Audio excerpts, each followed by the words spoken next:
Baik teman-teman, sekali lagi selamat pagi. Shalom. Saya sebenarnya grogi berhadapan dengan orang-orang yang kurang bahagia. Ngapain cari kebahagiaan di sini gitu kan. Tapi saya yakin Anda bahagia, tetapi mau lebih bahagia. Nah, saya berharap memang saya men-sharingkan apa yang saya pahami. Tentu saja agak sulit mengatakan yang saya alami, tetapi kira-kira saya mau membagikan apa yang di dalam pemahaman kita sebagai orang Katolik, terutama orang Katolik, mau menuju dan menempatkan hidup kita menjadi bahagia. Tapi pertanyaan, supaya sedikit lebih cepat, pertanyaan dasar itu, apa sih yang sebenarnya Anda pahami tentang bahagia? Apa itu bahagia? Gitu kan? Nah, pagi hari ini saya ingin mengajak melihat bagaimana sebenarnya bahagia itu sesuatu konsep yang lebih bersifat spiritual, bersifat rohani sebenarnya, dan sesuai dengan tema umum dari acara ini yaitu Spiritual Festival atau Festival Hidup Rohani. Festival itu tentu saja berbagai macam hal. Festival itu pesta, dan kita memang mau pesta secara rohani. Nah, pertanyaan dasar adalah, bahagia itu apa dulu? Maka saya ingin bertolak dari bahagia yang coba saya renungkan, saya pikirkan terkait dengan apa yang diajarkan Yesus sebenarnya. Tentu saja sekali lagi di sini cara pandangnya adalah cara pandang iman. Maka mari kita lihat. Sebuah pertanyaan yang sering menjadi ditanyakan adalah apakah kaya sama dengan bahagia? Jadi kita nggak perlu cari kekayaan dong. Tapi kaya kok katanya nggak bahagia. Nah terus gimana nih? Kaya secara rohani, bagus. Tapi mengapa sih sebenarnya kaya itu tidak berarti tidak setiap orang yang kaya itu bahagia. Kenapa kira-kira? Kenapa kira-kira? Anda pernah menemukan orang yang kaya tapi tidak bahagia? Wih, hebat banyak. Betul. Nah, memang betul secara spontan saya kalau ditanya mengapa sih orang kaya belum tentu bahagia? Kaya itu hidupnya memang lebih gampang. Lebih gampang sih, ya kan apa-apa bisa disediakan. Tetapi belum tentu bahagia, karena apa? Sekali lagi, bahagia adalah sesuatu yang sangat spiritual, yang paling mendalam di dalam hidup kita. Ketika tadi saya katakan hidup itu gampang, ada di lapisan bagaimana kita mempunyai tubuh. Maka nanti kita tentu saja, sekali lagi dengan kacamata iman itu, kita akan melihat bahwa manusia memang mempunyai hidup rohani yang tidak banyak dilihat oleh mereka yang tidak beriman. Nanti saya tunjukkan. Disitulah dengan gampang saya ingin mengajak membedakan antara senang, gembira, dan bahagia. Waktu itu saya ditanya, bahasa Inggrisnya apa? Waduh, saya bukan orang Inggris, saya bukan English speaking yang berbahasa Inggris sehari-hari. Jadi apa ya? Oke, kalau toh sedikit dipaksakan, maka senang itu glad. Gembira mungkin happy.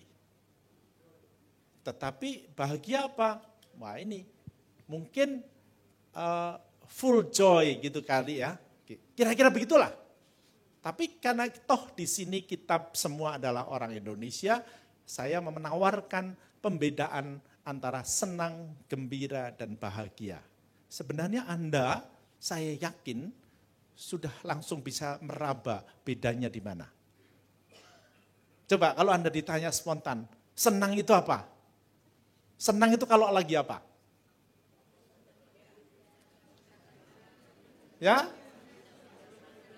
Mendapatkan sesuatu, apalagi sukses karir, apalagi sehat, banyak rezeki. Oke. Terus bahagia di mana? Apa bedanya senang dan bahagia? Orang yang makan enak, senang apa bahagia? Senang apa gembira? Oke. Sebenarnya setiap orang mempunyai pemaknaan sendiri. Sekali lagi saya hanya menawarkan refleksi saya terkait dengan apa itu senang, apa itu gembira, apa itu bahagia. Supaya kita tahu arahnya. Soalnya kalau tidak hati-hati, ya tadi kita nggak bisa membeda-bedakan sehingga dalam hidup ini karena kita tidak senang saja, langsung kita mengatakan saya nggak bahagia. Nanti dulu. Nah, mari kita lihat. Saya setapak demi setapak mulai mengajak membedakan antara senang, gembira, dan bahagia. Apa itu senang? Nah, sudah spontan tadi, senang adalah kalau saya mendapatkan sesuatu. Perhatikan kata mendapatkan. Itu berarti apa? Datang dari mana? Nah, datang dari luar. Jadi kesenangan itu memang datang dari luar. Tapi coba perhatikan. Perhatikan sedikit. Tadi makan enak itu senang. Kalau misalnya, saya lagi sedih sebenarnya karena Kevin Marcus kalah kemarin. Sedih kan? Ketika dia menang, saya senang apa gembira? Senang. Gembira apa senang? Nah, gembira terkait dengan sesuatu yang bersifat apa? Bersifat apa? Nah, saya merasa gembira. Nanti akan saya tunjukkan bedanya di mana. Disinilah saya mengajak melihat begini. Senang adalah ketika saya mendapatkan rasa enak. Saya mendapatkan apa yang saya butuhkan dalam indera saya. Melihat sesuatu yang baik. Menghirup udara yang segar, makan yang enak, tidur yang enak, mendengarkan yang enak. Itu menyenangkan, bukan? Itu senang. Tetapi seperti tadi saya katakan, begitu tadi mengatakan mendapatkan, itu berarti kesenangan itu datang dari luar dong. Ya kan? Maka dalam arti tertentu bisa dibeli. Orang yang kaya hidupnya senang, tapi belum tentu bahagia. Karena apa? Bisa membeli apapun. Apa yang dia maui, tapi yang dimaui itu lebih bersifat fisik. Dan dalam arti tertentu akan sangat terkait dengan nafsu-nafsu kita. Itu senang. Kebutuhan kita dipenuhi, kebutuhan fisik, maka senang. Tetapi coba perhatikan, ketika tadi saya katakan di sini di nomor 3, relatif gampang, berarti memang ya tadi kan bisa dibeli. Dan dalam arti tertentu kemudian bersifat sementara, bukan? Kalau makan enak, hari ini, siang ini makan enak, kapan mau diulangi? Kalau bisa malam nanti diulang lagi kan makan enaknya. Jadi itu bersifat sangat sementara. Rasa enak makan itu bisa langsung ya sudah mulai pudar lagi sore harinya. Meskipun demikian saya masih sedikit cerita, sedikit berbeda. Saya masih ingat makan enak yang paling enak di dunia yang pernah saya alami. Tebak-tebak di mana? Suatu hari saya itu tahun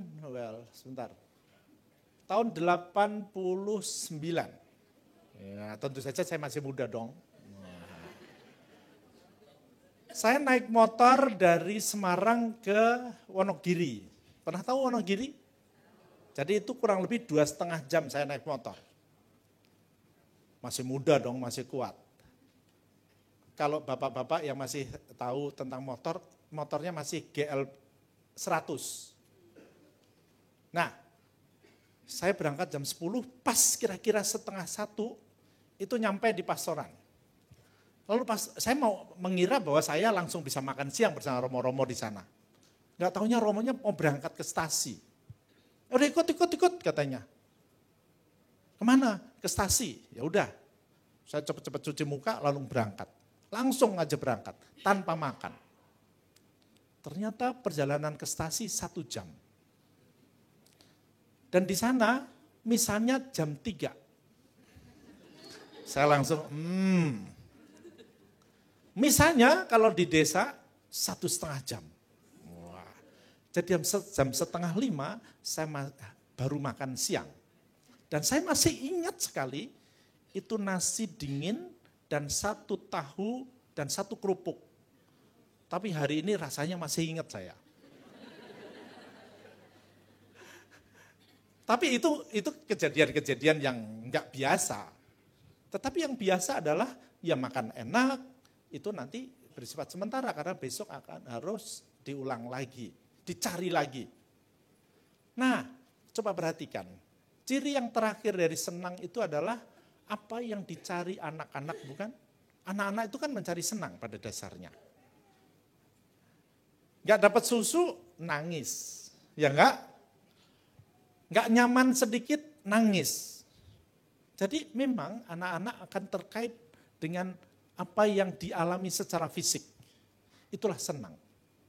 Demikian juga kita kan. Boleh nggak kita senang? Oh boleh banget, boleh banget. Tetapi catatannya apa? Jangan banyak-banyak. Ya kan? Makan enak boleh? Banyak boleh? Rasain sendiri kalau kemudian berakibat. Tapi sebelum itu mari kita lihat. Itu senang. Bagaimana caranya bisa senang? Sederhana, sudah saya katakan di awal tadi. Yang kedua tentu saja adalah menuruti keinginan, membeli. Tapi juga kita menghindari rasa sakit dan yang tidak enak, ya kan? Siapa sih yang mau sakit? Nggak ada. Siapa sih yang mau diomelin orang? Enggak. Kita mencoba menghindar dari sakit dan yang tidak, rasa-rasa tidak enak. Makan yang pahit pun kita menghindar. Mengapa di Jakarta hampir semua gereja itu ada AC-nya? Nah, karena tidak enak kalau panas kan. Jadi kita mencoba menghindari dan mencari yang enak. Sederhana, senang itu gampang sekali didapat. Gampang sekali, tapi bersifat sementara dan yang tidak kalah penting bersifat fisik semata-mata. Itu senang. Berbeda dengan gembira. Gembira itu apa? Nah, kira-kira gembira itu apa menurut Anda? Saya membayangkan begini, gembira itu mempunyai beberapa ciri. Satu, terkait dengan kepuasan emosi atau psikis. Contohnya apa? Seperti tadi saya katakan bahwa orang yang berprestasi dan mendapatkan hadiah, bukan hadiahnya, mendapatkan pengakuan sebagai juara, itu rata-rata orang mengatakan aku gembira, bukan? Nah, pengakuan dari orang lain itulah kegembiraan. Itulah yang saya katakan kepuasan yang lebih bersifat psikis, lebih bersifat mental. Pengakuan, achievement, prestasi, sebenarnya dalam arti tertentu sukses di dalam usaha itu menggembirakan bukan pertama-tama karena untungnya banyak. Bukan pertama-tama itu. Tapi karena yes, usaha saya maju dan saya diakui teman-teman. Itulah kebutuhan psikis. Demikian juga sebenarnya ketika seorang suami atau seorang istri di dalam gereja Katolik pemahamannya adalah satu dan satu, setia seumur hidup. Cita-citanya kan demikian, itu adalah supaya masing-masing mengakui yang satu dengan yang lain secara penuh. Lalu kebutuhan psikisnya bahwa engkau istimewa itu menjadi suatu yang menggembirakan, bukan? Itulah pengakuan. Itulah tanda petik sesuatu yang dibutuhkan secara psikis. Memang dalam arti tertentu ada unsur datang dari luar dari orang lain. Tetapi jangan lupa ada usaha dari dalam yang lebih besar, bukan? Bagaimana kita seorang atlet berprestasi ketika mendapatkan kejuaraan menjadi juara di All England misalnya. Bukan pertama-tama hadiahnya yang akan menjadi kebanggaan. Hadiahnya memang banyak. Tetapi prestasi itulah.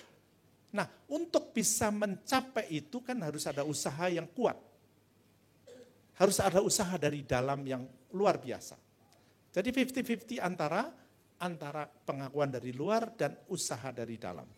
Sedikit bergeser, kalau tadi menyenangkan itu adalah kebanyakan datang dari luar, lalu aku menerima.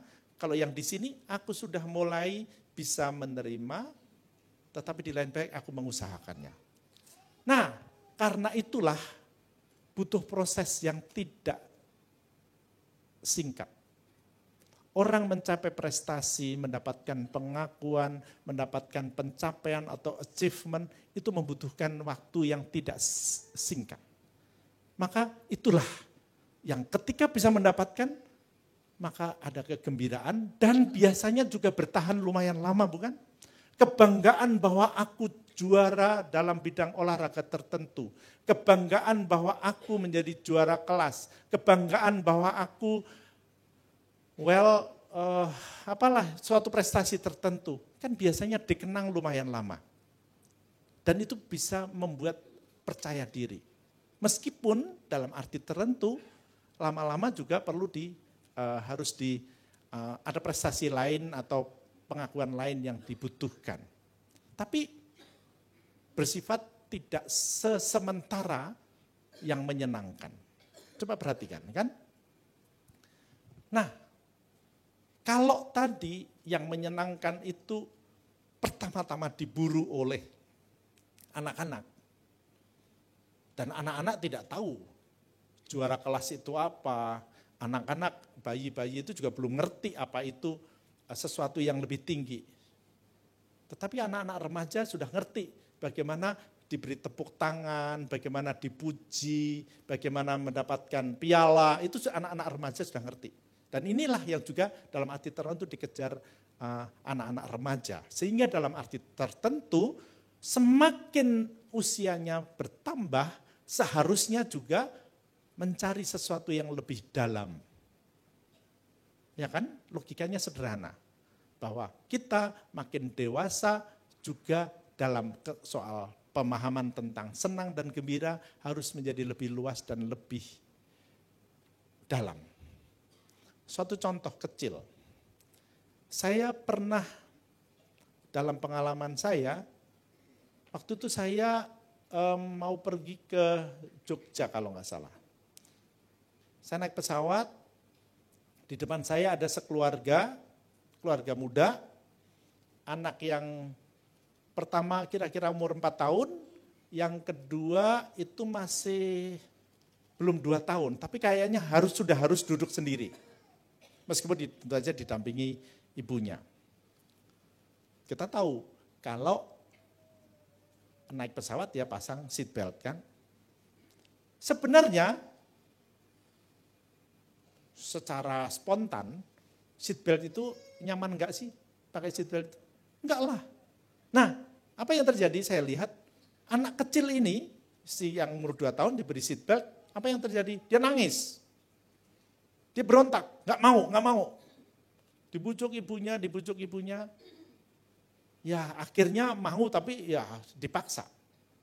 Sementara anak yang 4 tahun sudah memakai sendiri dan tidak protes. Dan dengan santainya.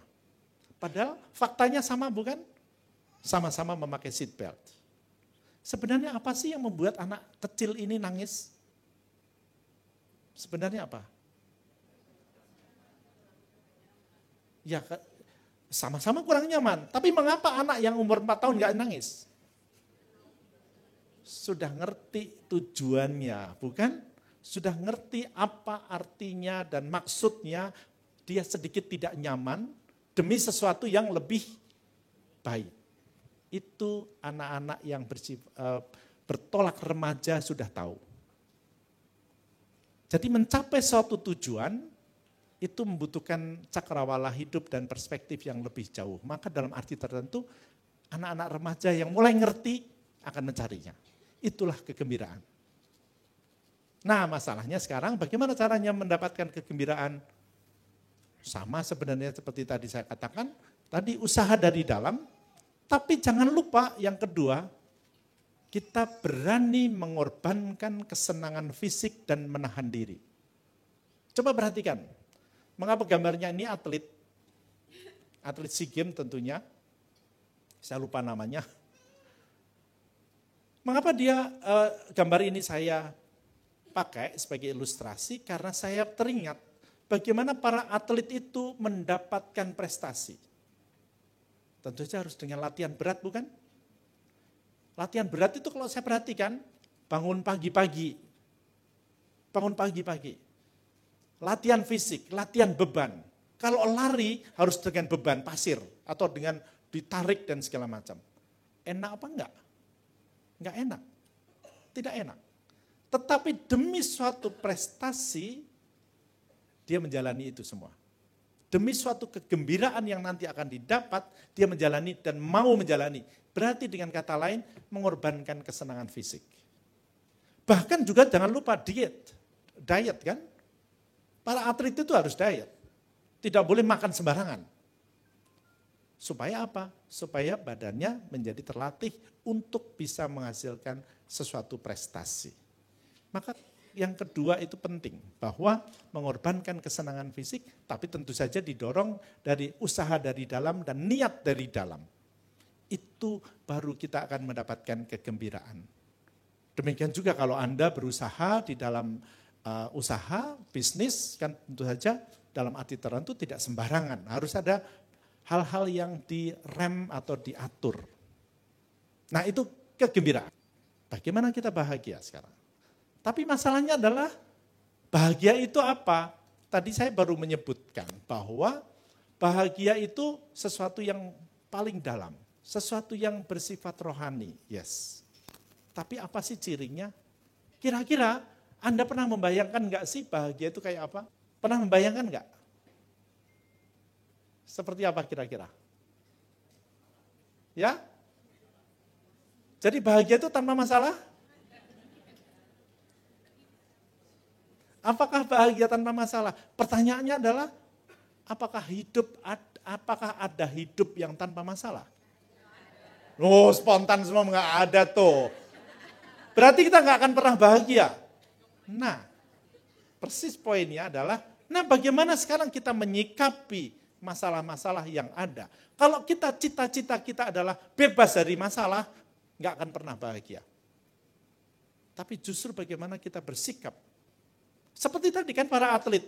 Kalau para atlet tadi tidak pernah mau bangun pagi. Kalau para atlet tadi tidak mau dibebani waktu lari, tidak mau bangun pagi, tidak mau mengatur makanannya, bisa berprestasi apa enggak? Enggak. Demikian juga kita. Jangan lupa masalah itu penting di dalam hidup kita. Nanti akan saya sedikit singgung tentu saja. Nah, apalagi kira-kira? Apa itu bahagia menurut Anda? Damai, damai dalam arti apa? Indonesia lagi damai juga kan kira-kira? Oh enggak. Damai dalam arti apa? Tentu saja bahagia adalah damai di hati. Oke. Saya menawarkan, ini menawarkan itu artinya dari kacamata saya begini, Anda boleh melengkapi, boleh menyanggah, silahkan nanti kita diskusi. Saya membacanya begini. Jadi kalau senang adalah bersifat fisik, gembira adalah bersifat mental, maka kepuasan rohani itulah yang membahagiakan, maka bersifat sangat rohani. Tentu saja nanti akan saya singgung, pemahaman dasar bahwa manusia mempunyai 3 dimensi penting. Tubuh, jiwa, dan roh. Nanti saya ulangi lagi itu. Karena kalau tidak, apa yang terjadi? Orang hanya akan melihat bahwa gembira itu cukup. Dan kebanyakan manusia yang tidak beriman, ya hanya melihat bahwa manusia hanya mempunyai 2 dimensi, tubuh dan jiwa dalam arti mental, psikis. Bukan jiwa dalam arti soul. Nah, kalau kita perhatikan, kebahagiaan itu ternyata kalau saya lihat-lihat lebih jauh lagi, sangat tidak tergantung dari apa yang di luar. Sungguh-sungguh dari dalam diri kita. Sungguh tentang sikap kita terhadap yang di luar. Sangat berbeda dengan yang menyenangkan. Yang menyenangkan semua datang dari luar, baru aku senang. Tapi bahagia adalah sesuatu yang dari dalam karena aku mendapatkan sikap yang jelas terhadap apapun yang aku alami. Termasuk contoh kecil. Kita kan mulai kemarin masuk masa puasa, ya kan? Puasa kita berapa hari sih? Hebat sekali. Nah sekarang spontan baru ingat, puasa kita 2 hari, ya kan? Siapa yang kemarin puasa? Wow, Saya sebenarnya mau membuat acaranya itu kemarin supaya irit. Nah, spontan orang puasa nggak makan itu gimana? Spontan menolak bukan? Nggak enak. Tetapi ketika sikapnya jelas bahwa yes puasa ini penting untuk aku, semua dijalani dengan baik. Ya kan? Lapar itu masalah apa enggak? Masalah dong, ya kan? Tapi ketika kita mempunyai sikap yang jelas dan berbeda, maka ternyata lapar itu bisa membahagiakan. Jadi bahagia adalah sekali lagi sikap paling dasar dari dalam diri kita. Tapi memang sangat sulit didapat, sangat sulit. Karena apa? Ya tadi, kita selalu terjebak di dalam bayangan bahwa bahagia itu sama dengan senang. Atau bahagia itu setidak-tidaknya bahagia dengan sukses yang menggembirakan. Nanti dulu. Saya mau menawarkan sesuatu yang lebih dalam. Tapi memang agak sulit dipahami. Hanya kira-kira dibayangkan bahwa seperti tadi, bahagia ada damai di dalam hati. Nanti saya akan sedikit ciri-cirinya bagaimana. Tapi itu membutuhkan proses yang lebih panjang lagi. Kalau senang itu instan. Apa yang aku maui, asal aku punya duit, aku saat itu juga bisa dapat, instan. Menyenangkan, instan. Menggembirakan, membutuhkan proses yang panjang. Nah, ini butuh proses yang lebih panjang lagi. Ibaratnya kalau dalam dunia olahraga, menyenangkan itu sprint, menggembirakan itu lari jarak menengah. Jarak menengah itu yang 10.000 atau half marathon itu menengah. Tapi kalau yang bahagia itu maraton. Maka memang sesuatu yang lebih tidak gampang lagi. Tapi kalau kita mau, sebenarnya bisa asal sekali lagi perspektifnya jelas. Tapi begitu kita dapatkan sikap dasar itu, maka bertahan sangat lama dan bahkan mungkin seumur hidup. Sikap dasar itu. Nah, disinilah mengapa tadi saya katakan, saya tawarkan kepada Anda, ini diburu oleh orang-orang yang lebih tahu, yaitu orang-orang dewasa. Anak-anak remaja kan sangat sulit diajak ngomong tentang iman. Karena memang sedang euforia tentang prestasi, juga tentang tubuhnya dan segala macam. Well, gak apa-apa.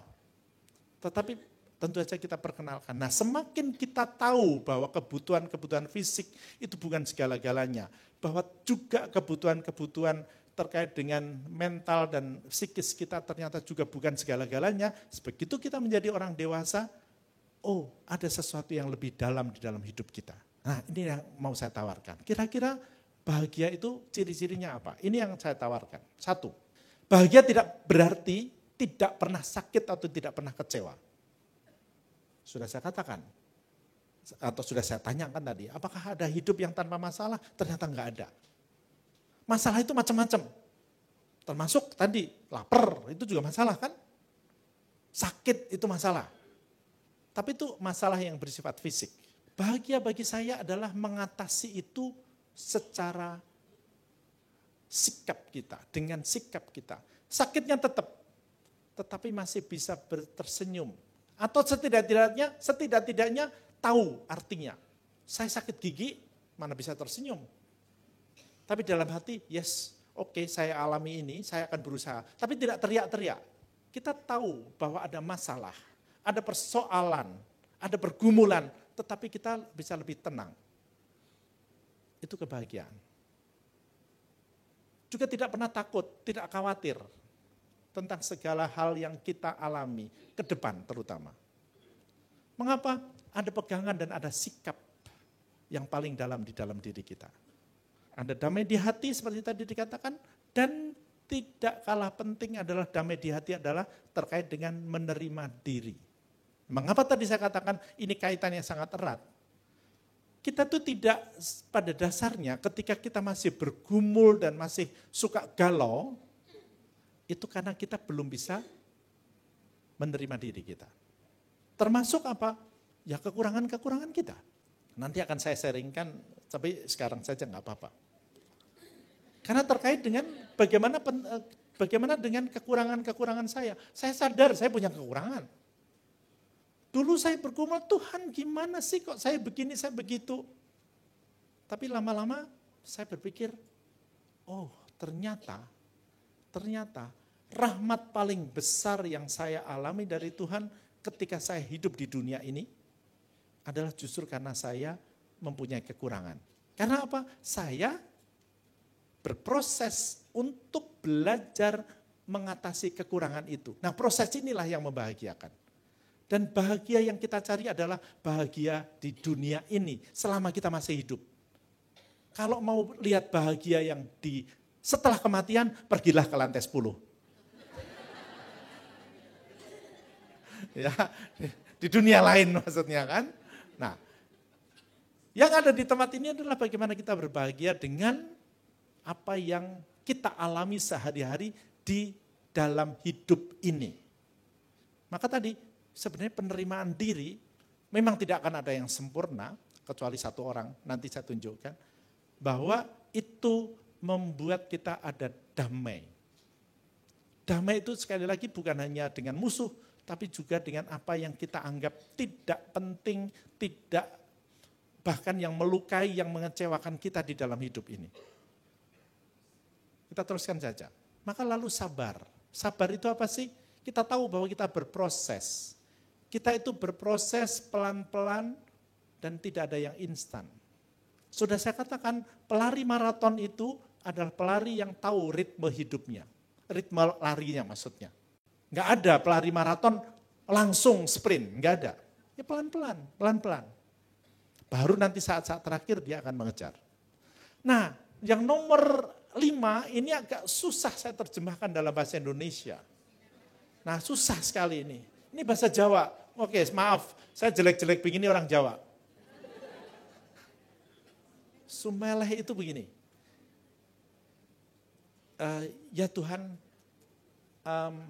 saya ada unsur pasrahnya, Tapi bukan pasrah sekedar pasrah, tapi bahwa yes, saya berusaha ketika saya mengalami sesuatu, yes Tuhan, silakan. Itu sumeleh. Ya berserah atau pasrah gitu kan, tapi tidak pasif ya. Sumeleh ada sesuatu yang bersifat tetap menyikapi Tuhan. Jadi oke lah, boleh terjemahkan berserah. Oke, terima kasih. Saya kira berserah sedikit lebih dekat meskipun sumeleh itu ada unsur begini. Kalau galau itu kan seperti ibaratnya air itu kacau. Nah, ini sudah mulai mengendap persoalannya. Ada unsur itu juga, sumeleh. Tapi juga rendah hati. Mengapa? Kita sadar bahwa kita orang yang tidak sempurna. Itu menjadi salah satu kata kunci di dalam hidup saya bahwa tidak ada manusia yang sempurna, termasuk diri saya. Ya kan? Enggak ada manusia yang sempurna kan? Di dalam keluarga, apakah ada suami yang sempurna? Wah cepat bilang ibu, enggak ada ibu-ibu. Demikian juga ibu-ibu, apakah ada suami yang sempurna? Enggak ada. Anak sempurna juga enggak ada. Saya juga anak enggak sempurna. Saya juga menganggap orang tua saya enggak sempurna. Cuma satu saya tidak bisa bilang. Apa itu? Saya enggak tahu apakah ada mertua yang sempurna. Menurut Anda gimana? Pasti bilang enggak. Sedikit selingan. Saya itu kalau acara-acara, terus diminta membuat pertanyaan supaya orang dapat door prize. Demikian juga sebenarnya Anda. Kalau nanti bisa menjawab pertanyaan saya, bolehlah tumbler saya berikan. Pertanyaannya sangat sederhana dan sampai hari ini belum ada yang menang. Belum ada yang menang sekalipun. Coba lihat dompet Anda. Siapa yang di dompetnya ada foto mertuanya? Ayo. Kalau ada boleh tumbler saya diberikan. Ya? Ya kalau yang belum punya ya udah, tapi yang sudah punya coba. Enggak boleh handphone, saya dompet. Kalau handphone nanti cepet-cepet minta dikirimin suami. Enggak. Oke, itu hanya selingan saja. Yes, manusia itu tidak sempurna terhadap diri sendiri. Maka saya rendah hati. Yes, Tuhan. Dan juga terhadap sesama, saya nggak akan merasa bahwa saya lebih dari yang lain. Saya tidak. Saya rendah hati. Saya berusaha menyadari bahwa aku juga mempunyai kekurangan sama dengan yang lain. Maka justru karena saya merasa bahwa aku punya kekurangan, dan orang lain juga punya kekurangan, maka saya juga punya empati. Yes, ada orang yang juga punya kekurangan. Ada pengampunan juga kalau dia melukai saya karena terkait dengan kekurangannya. Gampang apa susah? Nah, karena itu memang butuh proses yang sangat panjang. Bagaimana mengampuni? Orang Katolik kalau ditanya berapa kali kita harus mengampuni? Apal kan? Tapi satu kali pun susahnya minta ampun. Tapi Tuhan mengatakan ampunilah. Karena di sana ada kebahagiaan. Nah, justru itu saya mau mengatakan bahwa kebahagiaan ini terkait dengan iman. Karena bagaimanapun kita tahu bahwa Tuhan juga mengajarkan apa namanya kebahagiaan. Dan kita sedikit menyimpulkan pada bagian ini adalah bahwa bahagia itu lebih luas daripada gembira dan gembira lebih luas daripada senang. Itu yang mau saya tawarkan dulu bagian pemahaman tentang apa itu bahagia. Kalau mau diringkas, inilah ringkasannya, perbandingannya. Saya tidak perlu membacakan satu persatu, tetapi kira-kira ini. Seperti tadi, nanti materi kalau mau boleh diambil, silahkan. Supaya apa? Kita bisa sedikit membedakan bahwa senang itu ya sekedar sesuatu yang sementara saja. Sementara bahagia sesuatu yang lebih luas. Kita teruskan saja. Maka pada dasarnya bahagia adalah sebuah kenyataan spiritual dalam diri manusia. Sesuatu yang lebih dalam. Mengapa? Nah, inilah yang tadi saya katakan bahwa menurut pemahaman kita sebagai orang Kristen juga bertolak dari apa yang dikatakan Santo Paulus. Coba baca. Semoga Allah damai sejahtera menguduskan kamu seluruhnya dan semoga roh, jiwa dan tubuhmu terpelihara sempurna dengan tak bercacat pada kedatangan Yesus Kristus Tuhan kita. Yang mau saya garis bawahi adalah roh, jiwa dan tubuhmu. Jadi ada 3 dimensi di dalam hidup kita. Tubuh, jiwa, dan roh. Apa bedanya? Jiwa adalah bukan jiwa dalam arti soul, tapi dimensi batin. Jiwa dalam arti psike, yang dipelajari teman-teman yang belajar psikologi. Ya kan? Belajar psikologi. Lalu dimensi roh adalah dimensi yang lebih dalam lagi dalam hidup kita. Maka dalam arti tertentu, kalau kita lihat body, tubuh itu kita bisa mendengar, kita bisa menyentuh, tetapi terkait dengan soul itu jiwa, maaf tadi jiwa terkait dengan emosi, afeksi dan sesuatu yang bersifat rohani, spiritual adalah terkait dengan iman kita. Termasuk main akal budi kita, logika kita itu terkait dengan roh kita. Ini kebutuhan-kebutuhan yang biasanya kebutuhan dari dimensi-dimensi itu sudah saya katakan bagaimana terkait tubuh atau body terkait dengan nafsu-nafsu kita. Tapi ngomong-ngomong sebentar sekarang. Kalau Anda mendengar kata nafsu, udah dengar ya kata nafsu? Spontan Anda melihat itu positif apa negatif? Nah, mengapa negatif? Mengapa negatif? Mengapa negatif? No, kok nafsu itu langsung esek-esek? Nafsu makan? Iya. Sebenarnya itulah missing kita. Nafsu itu pada dasarnya baik. Nafsu itu arti dasarnya apa sih? Kata dasar dari nafsu itu artinya apa sebenarnya? Ya, keinginan, tapi keinginan untuk apa? Yes, itu yang arti sempit. Sebenarnya nafsu itu kata dasarnya adalah nafs. Sehingga kita tahu mantan menteri itu namanya nafsiyah. Tetapi juga ketika mendengar kata nafs, itu berarti apa? Selain nafsu, ada satu lagi, nafas. Jadi nafas dan nafsu itu satu akar kata.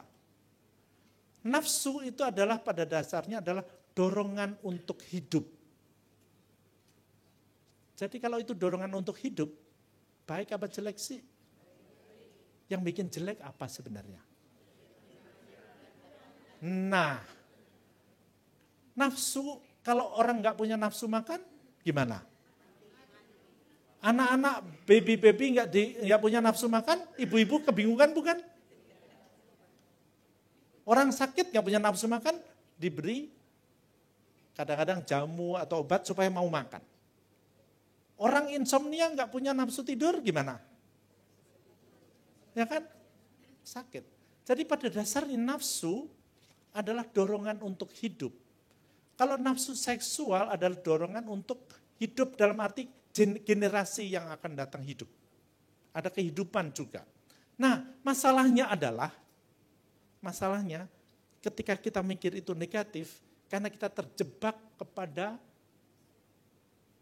yang enak dari nafsu itu. Terjebak di sana. Yang dicari apa? Coba perhatikan. Kalau Anda makan aja deh. Anda makan. Tujuan makan itu apa sebenarnya? No, bukan kenyang. Kenyang itu satu perantaranya. Tapi sebenarnya supaya kita hidup baik, bukan? Tapi coba perhatikan yang kita cari kalau makan apanya? Enaknya, rasanya. Itu salahnya. Tuhan memberikan rasa enak supaya kita mau makan dan kita sehat. Kenyang lalu kita hidup. Ya kan? Tapi masalahnya kita terjebak pada yang enak-enak. Inilah yang membuat kita gagal fokus. Lalu tidak bahagia. Karena yang dicari hanya yang enak-enak ini saja, bukan? Padahal kalau kita perhatikan baik-baik, enak itu sebenarnya berguna, cuma ya jangan berhenti di sana. Contoh lain soal makan, ini karena tema kita juga terkait dengan spiritualitas sehari-hari. Kalau makan, coba makan, katakanlah makan nasi campur. Ada yang suka B2? Nasi campur. Kalau nasi campur, saya nggak perlu nyebut nama, nanti dikira promosi. Nasi campur, satu piring, Anda habiskan berapa menit? Coba, rata-rata berapa menit? 10 menit, waduh. Coba perhatikan baik-baik kalau makan. Cepet kan? Karena apa? Nah, kita maunya yang enak di sini doang. Padahal sebenarnya Tuhan menciptakan bukan hanya di sini. Makan itu mengapa dalam teori kedokteran disebut dikunyah berapa kali? 32 kali. Sebenarnya bukan soal dikunyahnya menjadi lembut. Tetapi ketika dikunyah pelan-pelan, itu kita, makanan itu bercampur dengan segala macam enzim yang ada di mulut kita. Lalu begitu itu tercampur dengan baik, maka ketika masuk dalam perut dan dicerna, dia juga menjadi lebih baik. Dan dalam arti tertentu, gulanya juga menjadi lebih bisa dicerna. Tuhan itu menciptakan sangat canggih, tetapi kita terjebak di dalam rasa enak. Sehingga dalam arti tertentu, ya tadi, kita nggak ngerti persis tujuannya makan ini apa, sehingga kita salah. Demikian juga hidup kita, kalau kita hanya mencari senang, lupa soal bahagia, lalu semuanya hanya akan habis di sana.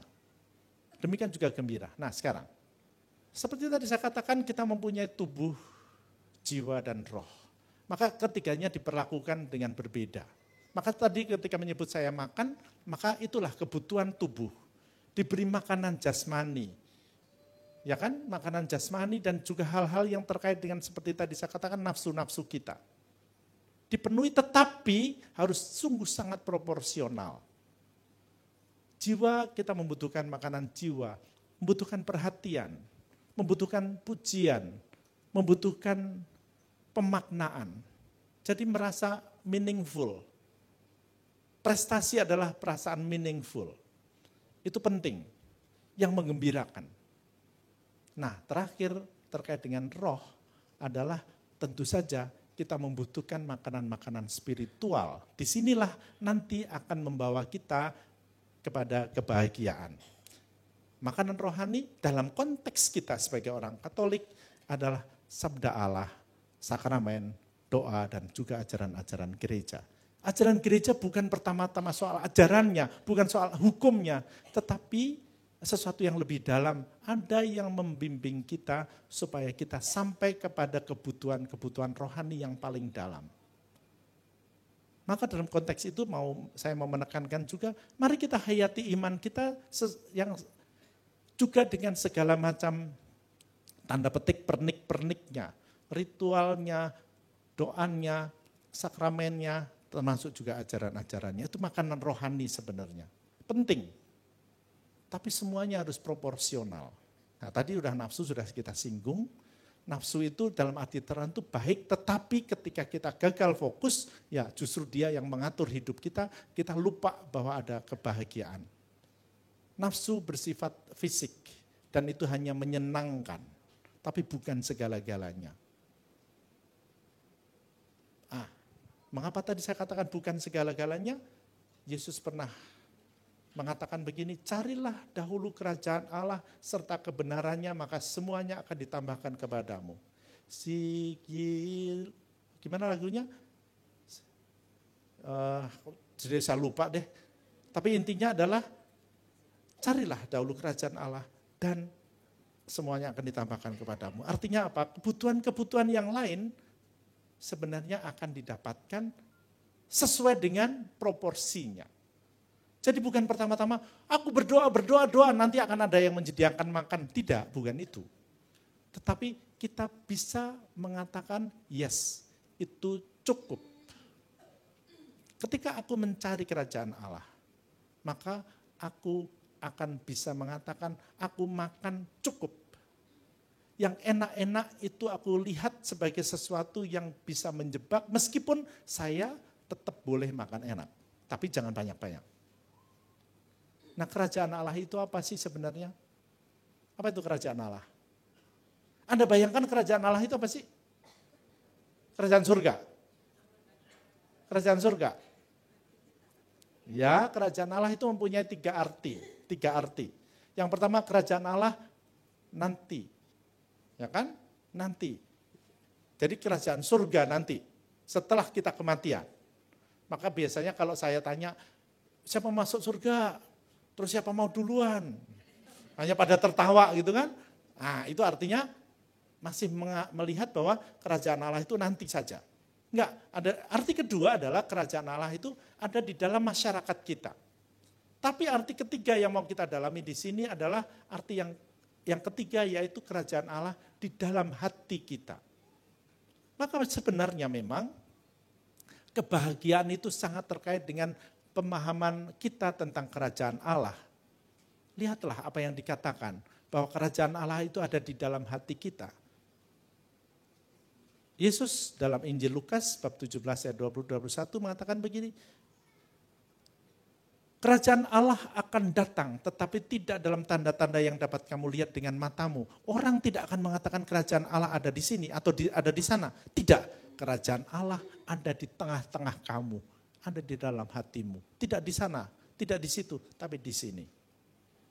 Itu kerajaan Allah. Itulah kebahagiaan yang kita cita-citakan. Nah, dalam bahasa Santo Paulus, apa yang tadi saya katakan terkait dengan ciri-ciri kebahagiaan sebenarnya adalah bolehlah disejajarkan dengan buah-buah roh atau buah roh dari apa yang tertulis di dalam surat Santo Paulus kepada umat di Galatia bab 5 22 sampai 23. Bab 5 ayat 22 sampai 23. Buah roh adalah kasih, sukacita, damai sejahtera, kesabaran, kemurahan, kebaikan, kesetiaan, kelemah lembutan, penguasaan diri. Penguasaan diri. Berarti apa? Kita tidak mengikuti nafsu-nafsu kita begitu saja. Tidak ada hukum yang menentang hal-hal itu. Itu kalau kita mendapatkan kerajaan Allah. Nah, masalahnya adalah bagaimana sih kita bisa mendapatkan bimbingan roh itu dan mendapatkan kerajaan Allah dalam diri kita. Iman kita sebenarnya membimbing kita mendapatkan kebahagiaan itu. Tentang kerajaan Allah, Yesus pernah mengatakan tentang bahwa itulah kebahagiaan.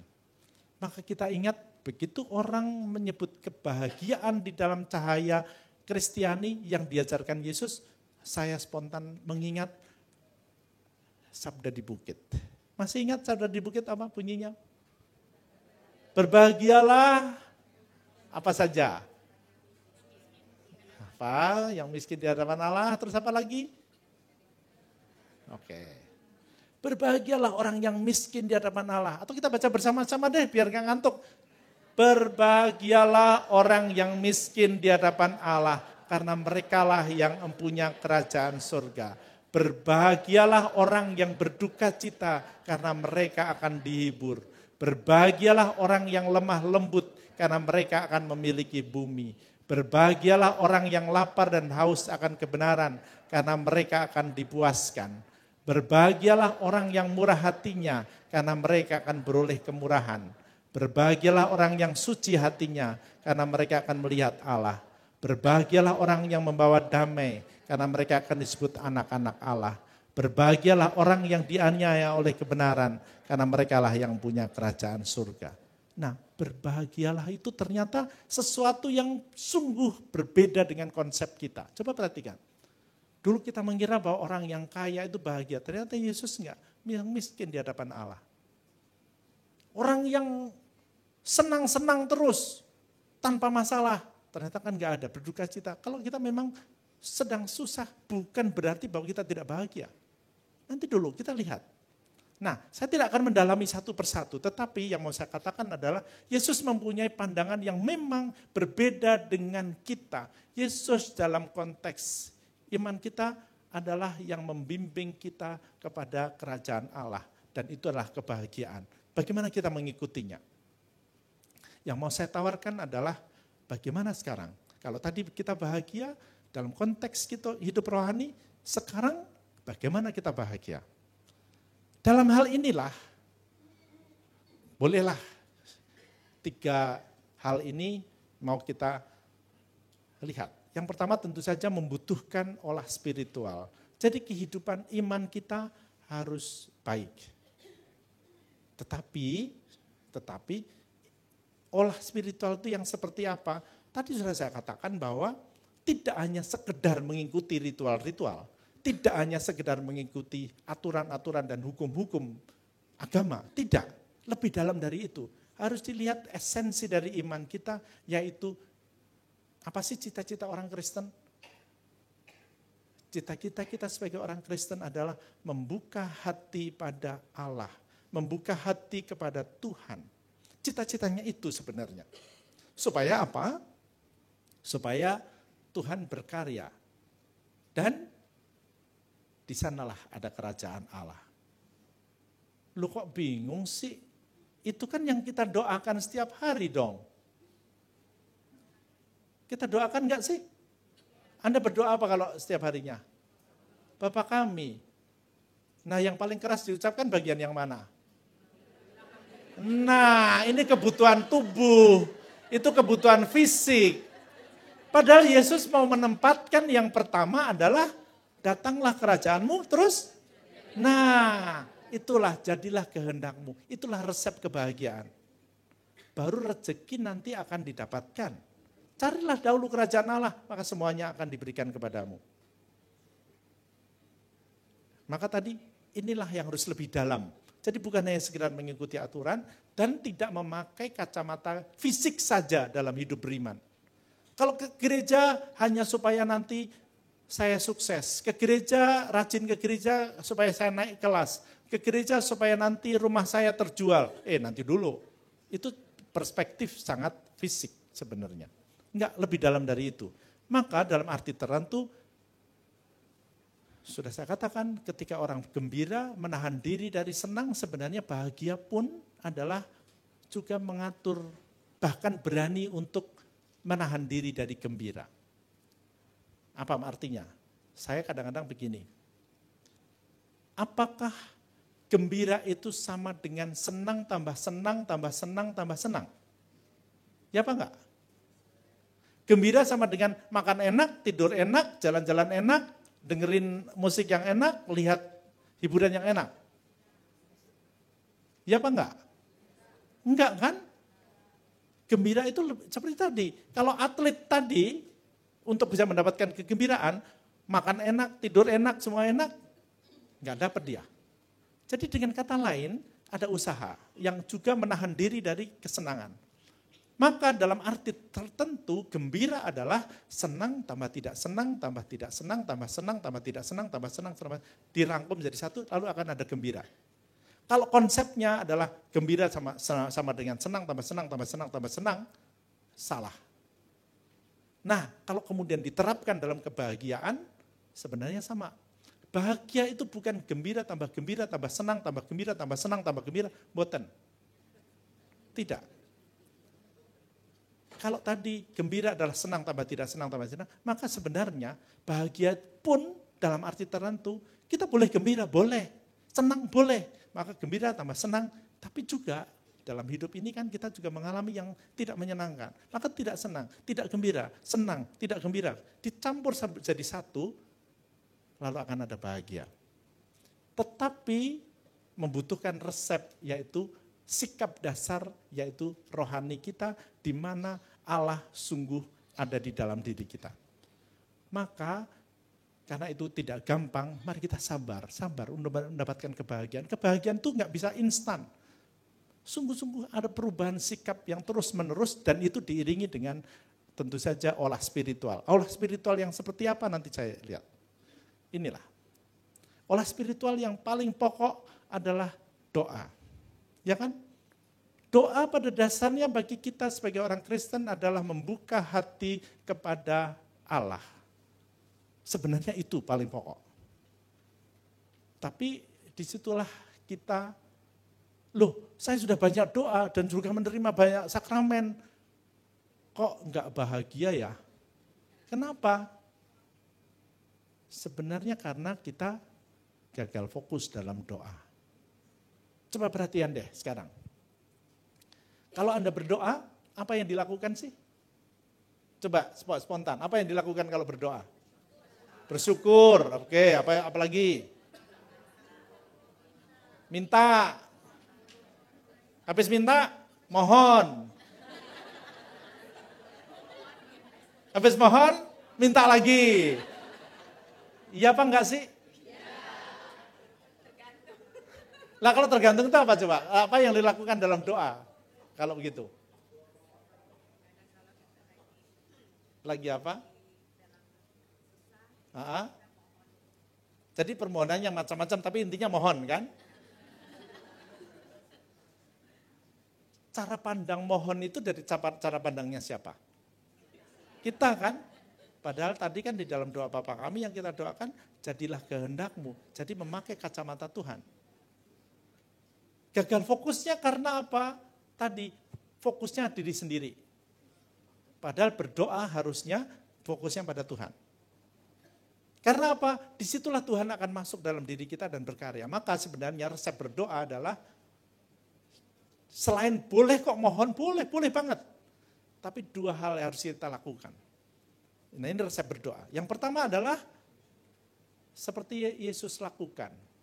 Apa yang dilakukan Yesus waktu berdoa? Doa yang paling jelas adalah doa di Taman Getsemani. Nah, kan Yesus memberikan contoh kalau berdoa apa? Tuhan, Bapa, kalau boleh cawan ini berlalu daripadaku, ya kan? Kalau boleh. Tetapi apa? Bukan kehendakku yang terjadi, tapi kehendakmu. Jadi fokusnya pada Allah Bapa, bukan pada diri kita.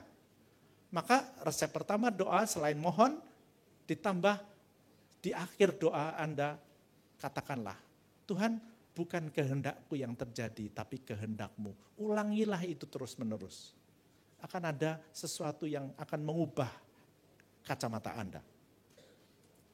Yang ketiga, tadi setelah mohon boleh bersyukur, mohon dan segala macam, lalu mengatakan itu. Yang ketiga, coba Anda hening sejenak.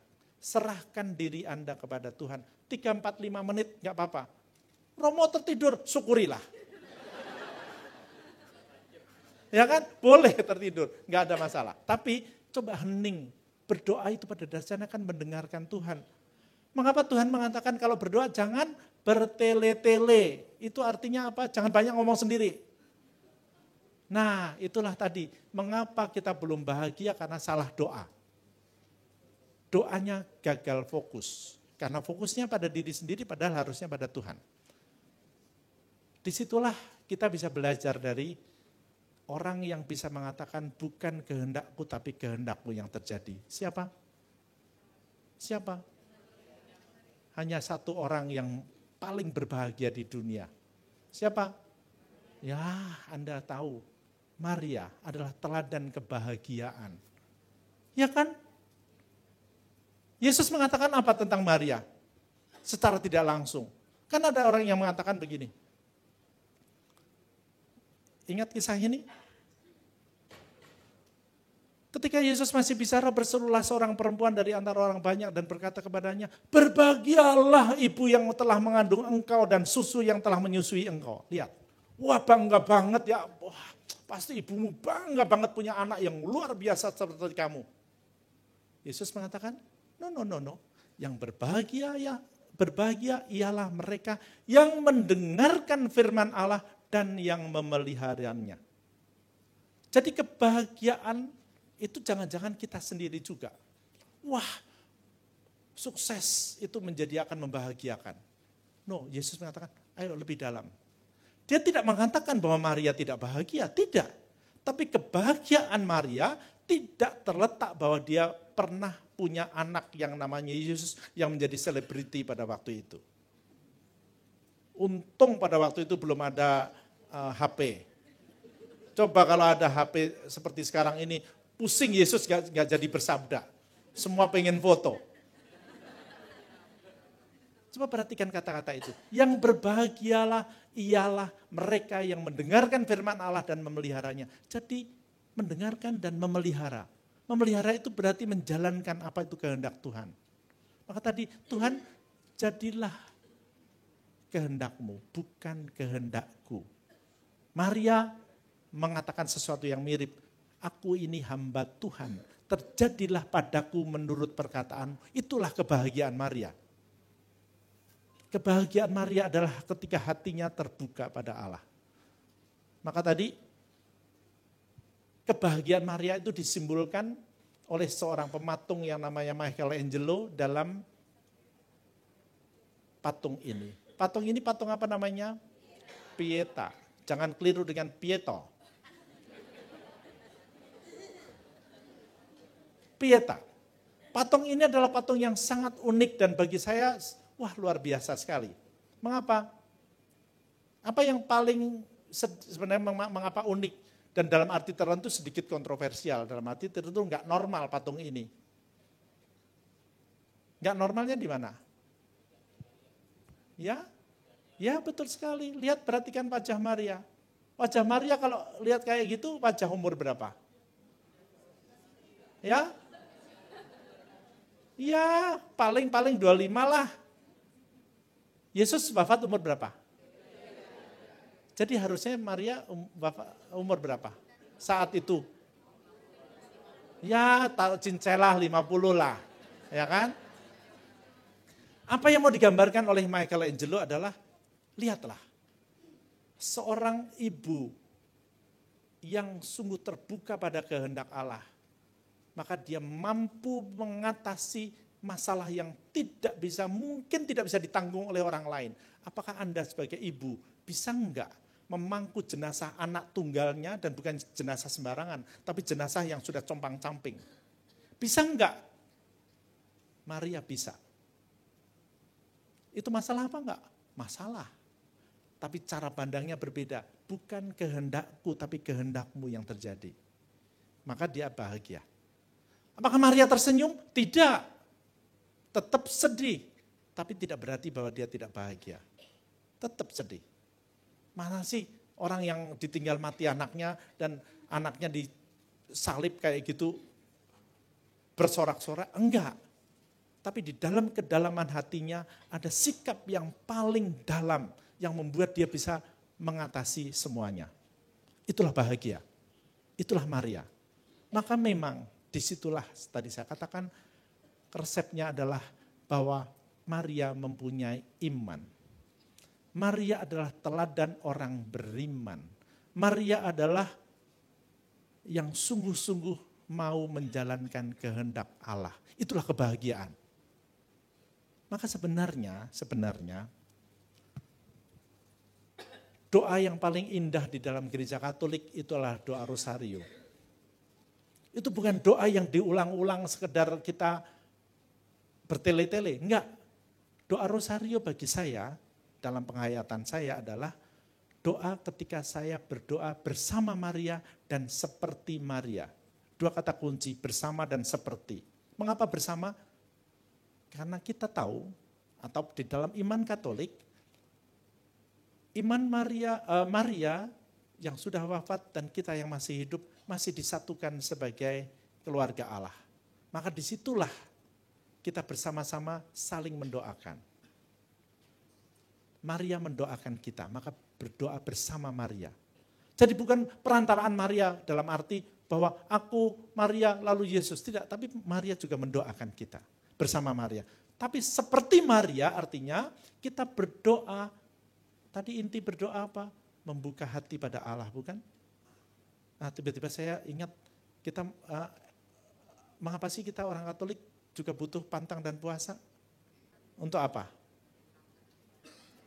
Supaya Tuhan senang. Untuk apa? Kalau tidak menyenangkan Tuhan, untuk apa?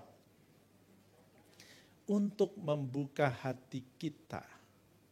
Saya selalu mengibaratkan begini, berdoa adalah upaya membuka hati supaya Tuhan itu masuk, bukan? Tetapi kita masih tanda petik terjerat, gagal fokus ketika masih memikirkan diri sendiri, terutama keenakan-keenakan, kenyamanan-kenyamanan. Maka supaya itu bisa ambil jarak dari kenyamanan itu, lalu ada pantang dan puasa. Jadi pantang dan puasa itu melengkapi doa-doa kita. Ibaratnya kalau kita harus membuka pintu dan engselnya itu karatan, pantang dan puasa itu memberi oli kepada engsel-engsel itu supaya lebih terbuka, lebih lebar lagi. Supaya Tuhan itu masuk di dalam hati kita. Itulah kebahagiaan kalau kita menerima Tuhan. Maka kalau kita bisa menerima Tuhan, maka itulah iman dan akan mengubah segala-galanya. Dan itulah yang juga dikatakan di dalam salah satu ayat yang saya suka mengutipnya. Sesungguhnya sekiranya kamu mempunyai iman sebesar biji sesawi saja, kamu dapat berkata kepada gunung ini, pindah dari tempat ini ke sana. Maka gunung itu akan pindah dan tak akan ada yang mustahil bagimu. Itu iman. Tapi tentu saja, apakah ada orang yang pernah mengatakan, hei gunung pindahlah. Ada enggak yang benar pindah beneran? Jadi ini kiasan. Ini perumpamaan, bukan dalam arti fisik. Coba perhatikan, mengapa menurut kita gunung harus dipindahkan? Mengapa? Gunung itu simbol apa sih? Simbol masalah, simbol apa lagi? Kesukaran, ya kan? Simbol sesuatu yang menyulitkan. Maka harus disingkirkan. Ya kan? Tetapi kalau kamu punya iman, maka, nah iman itu apa sekarang masalahnya? Iman adalah ketika saya percaya Allah adalah Bapa yang menciptakan segala-galanya, baik adanya, dan dia mengetahui apa yang kita butuhkan, kan? Ya enggak? Kita percaya apa enggak? Yakin apa enggak? Nah sekarang coba perhatikan. Kalau percaya bahwa Allah itu Bapa yang sangat baik dan tahu kebutuhan kita, gunung itu diciptakan baik adanya apa enggak? Baik kan? Jadi perlu dipindahkan apa enggak? Perlu dipindahkan apa enggak? Nah,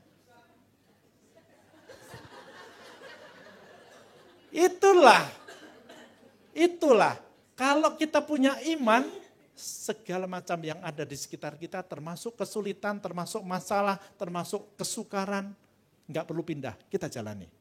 Itulah iman, itulah yang membahagiakan. Karena bagaimanapun kita diajari untuk bersikap dengan sungguh-sungguh dari dalam diri kita, dengan segala macam persoalan-persoalan yang tidak perlu kita singkirkan. Tidak perlu kita singkirkan. Nah, disitulah saya harus menyinggung satu hal yang sering kita bahas, yaitu yang namanya luka batin. Luka batin itu apa sih? Sebenarnya sederhana kok luka batin itu. Luka batin adalah suatu pengalaman yang melukai, yang mengecewakan, yang ingin kita singkirkan dari hidup kita. Kan begitu kan? Tapi bisakah kita menyingkirkan hidup kita? Nggak bisa, nggak mungkin dong, sudah bagian dari sejarah kita kan. Nah, masalahnya sekarang adalah bagaimana sekarang menyikapi bahwa itu juga bagian dari rencana Tuhan membentuk kita. Jadi nggak perlu disingkirkan. Kalau kita punya iman bahwa apapun yang terjadi adalah penyelenggaraan Tuhan. Iman mengubah segala-galanya. Itu maksudnya. Akan ada kebahagiaan, ada damai. Luka batin adalah tidak ada damai dalam diri kita. Karena kita masih bermusuhan dengan satu permasalahan. Maka itulah, bahagia adalah sebuah proses panjang. Ketika tadi mengatakan sulit, memang betul sulit. Tetapi kita tahu ada kok, bisa kok sebenarnya. Maria menjadi teladan kita. Maria menjadi pembimbing kita. Maria juga mendoakan kita. Itulah kebahagiaan yang kita capai secara spiritual. Maka seperti tadi, kita itu tidak sempurna, tetapi kita diajari untuk makin sempurna. Itulah kebahagiaan.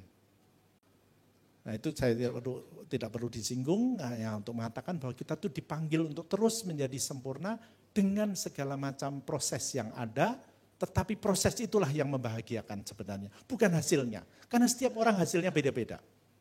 Nah, sekarang saya ingin mengajak sesuatu yang lebih konkret, yaitu bagaimana Tuhan membentuk kita.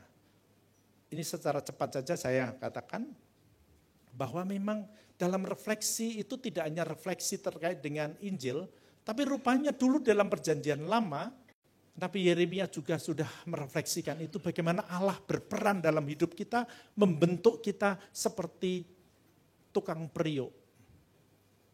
Kita adalah ibarat tanah liat yang mau dibentuk. Dan kita tidak tahu mau dibentuk seperti apa.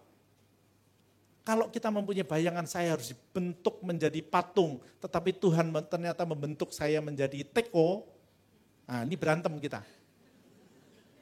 Jadi pada dasarnya mari kita pasrahkan hidup kita. Pasrahkan. Dibentuk itu tidak gampang. Dibentuk itu sakit. Tetapi kalau kita tahu bahwa itu bagian dari Tuhan membentuk kita, maka kita selalu harus berproses dengan baik. Nanti Anda boleh membaca ini di dalam Yeremia 18 ayat 1-6. Saya tidak akan membacakan. Tapi intinya mari kita serahkan itu tadi. Pasrah, berserah. Tapi sekaligus sabar. Karena bukan tidak mungkin gambar atau patung yang indah yang dibentuk Tuhan itu bukan sekarang. Masih nanti. Kita tidak tahu. Atau we are the clay, you are the potter, we are all the work of your hands. Jadi kita percaya bahwa Tuhan yang membentuk kita. Santo Paulus juga mengutip yang sama kurang lebih sebenarnya. Has not the potter power over the clay of the same lump to make one vessel unto honor and another unto dishonor? Tidak, Tuhan itu menciptakan kita semua baik. Tuhan tidak akan mencelakakan kita, cuma memang berbeda-beda. Berbeda-beda. Nah, bagaimana kita melihat bahwa Allah itu baik? Allah membentuk kita dengan segala macam kesulitan kita, dengan kekecewaan kita, dengan masalah-masalah kita, membentuk kita. Maka kata-kata ini sebenarnya adalah kata-kata yang sangat Kristiani. What doesn't kill you makes you stronger. Sebenarnya dalam bahasa kita, what doesn't kill you makes you happier. Menjadi lebih bahagia. Sebenarnya, kalau sikap kita jelas, iman kita jelas. Bagian terakhir saya ingin mengajak melihat.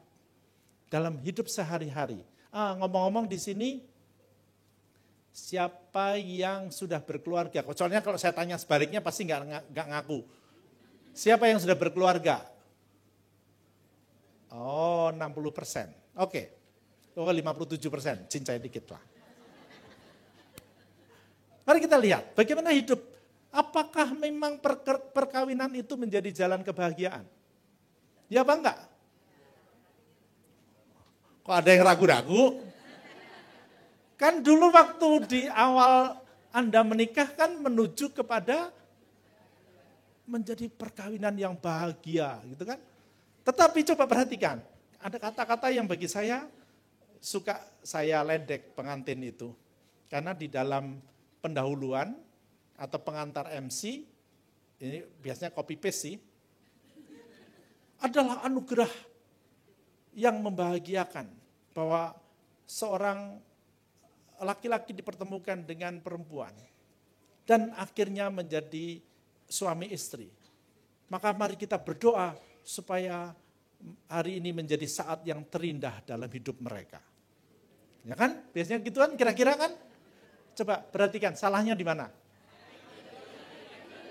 Ya?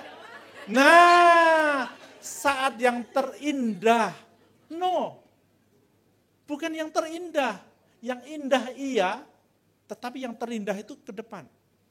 Kalau hari ini terindah, besok gimana? Nah, jadi yang jomblo-jomblo kalau menikah jangan salah nih ya. Nah, mari kita refleksikan, apakah betul sih perkawinan itu atau keluarga itu menjadi jalan yang membahagiakan? Menurut Anda gimana? Bahagia enggak dengan perkawinan Anda? Nah, oke, baik. Saya ingin merefleksikan, yes, pada dasarnya betul bahwa seluruh cita-cita kita adalah bahagia dan salah satunya adalah dengan berkeluarga. Panggilan kita sebagai orang Kristen bahagia itu adalah tumbuh dan berbuah. Panggilannya hanya satu, tumbuh dan berbuah. Bentuknya dua. Apa itu? Menikah dan menjadi SY. Loh, jangan pikir SY itu serikat Yesus, bukan. SY itu selamanya jomblo. Selamanya jomblo itu ada yang jadi pastor, ada yang bruder, ada yang suster. Tapi kalau mau jadi jomblo seumur hidup juga nggak apa-apa. Dalam gereja Katolik tidak ada kewajiban menikah. Ini sekaligus pesan sponsor dari para jomblowan-jomblowati itu, jangan supaya orang tuanya jangan nanya-nanya mulu. Kapan kawin. Ntar dibalik pertanyaannya, pernah tahu kan yang dibalik pertanyaannya? Ada seorang cewek umur 32 tahun belum menikah. Mamanya bilang, kapan sih dek, kapan menikah? Nanti aja mah. Sepupunya menikah.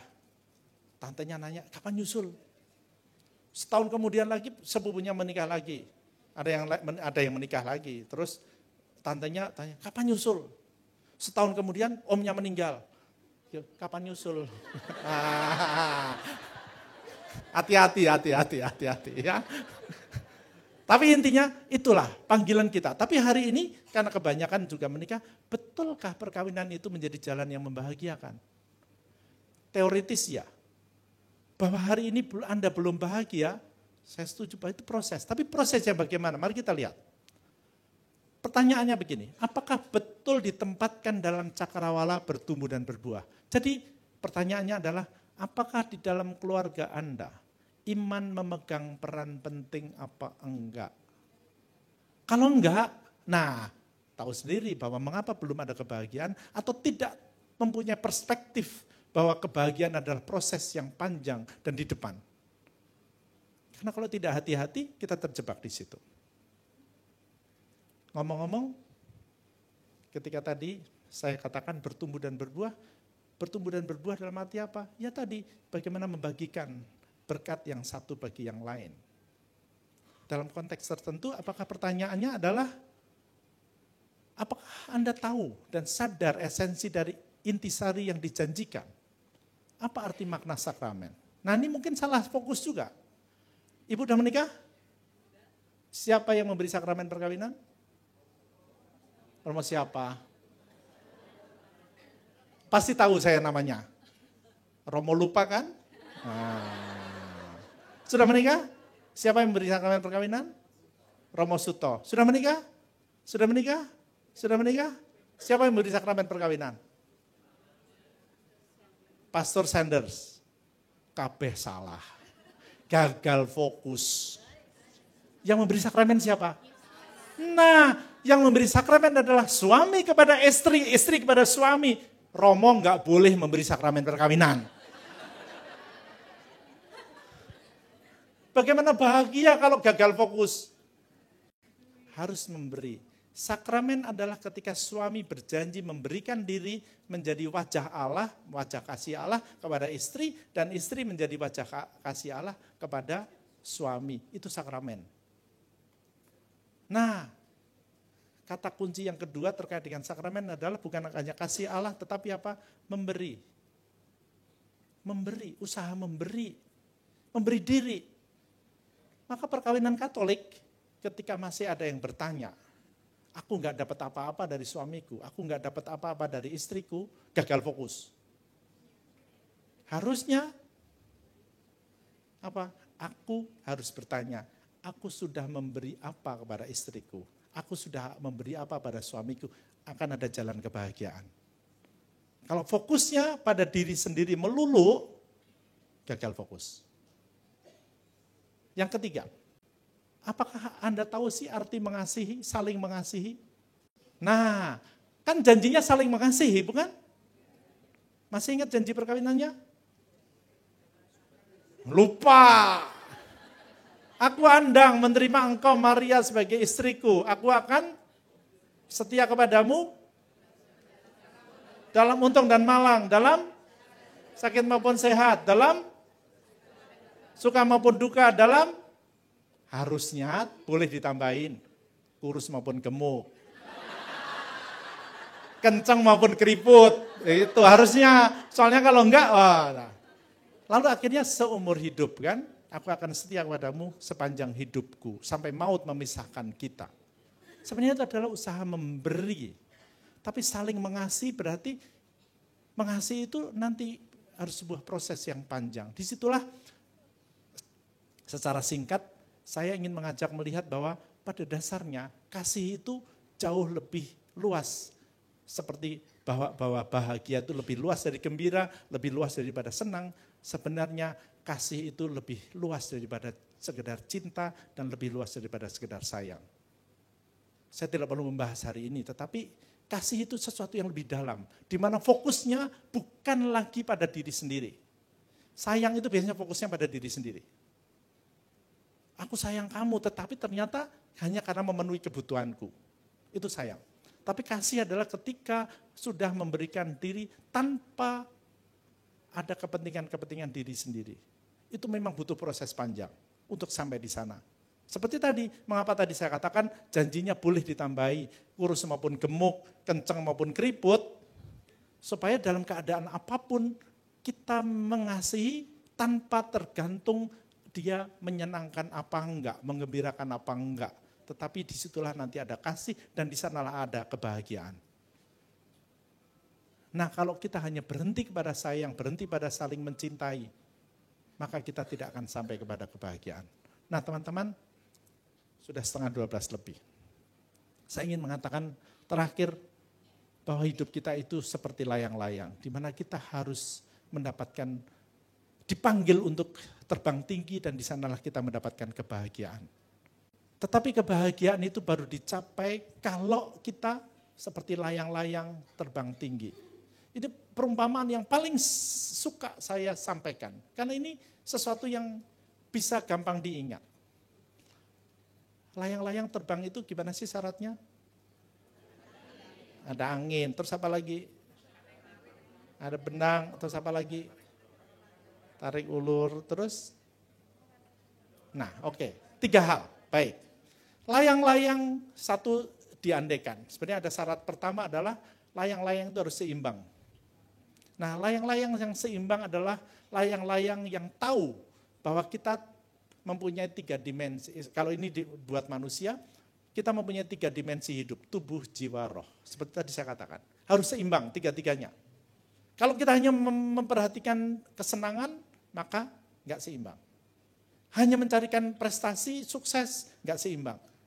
Kehidupan spiritual harus diperhatikan, harus ada keseimbangan. Nah, keseimbangan itulah yang kemudian selama kita hidup di dunia diterjunkan dalam sebuah realitas, sebuah kenyataan dengan segala macam anginnya. Angin kehidupan adalah angin yang kenyataan. Apakah ada angin yang enak semuanya? Enggak. Angin itu ada yang enak, ada yang enggak enak. Kalau angin itu enak semua, apa yang terjadi? Kita tidur. Ya enggak, sepoi-sepoi basah gitu kita tidur. Justru yang menerbangkan adalah angin kenyataan di dalam hidup kita. Segala macam badai itu bisa menerbangkan kita. Tapi syarat jadi dengan kata lain, hadapilah kenyataan hidup ini dengan sungguh-sungguh. Tetapi angin itu baru akan menerbangkan kalau ada apa? Ada apa? Syarat kedua tadi apa? Ada talinya bukan? Itulah iman kita. Itulah yang jadi pegangan kita. Kalau kita tidak mempunyai pegangan yang kuat, maka kita tidak bisa menghadapi badai itu dengan baik. Itulah sebenarnya sikap kita yang diajarkan Yesus, carilah dahulu kerajaan Allah, segala macam badai akan bukan hilang, tetapi kita bisa tahu persis mana yang sungguh-sungguh bisa menerbangkan kita, dan kita terbang.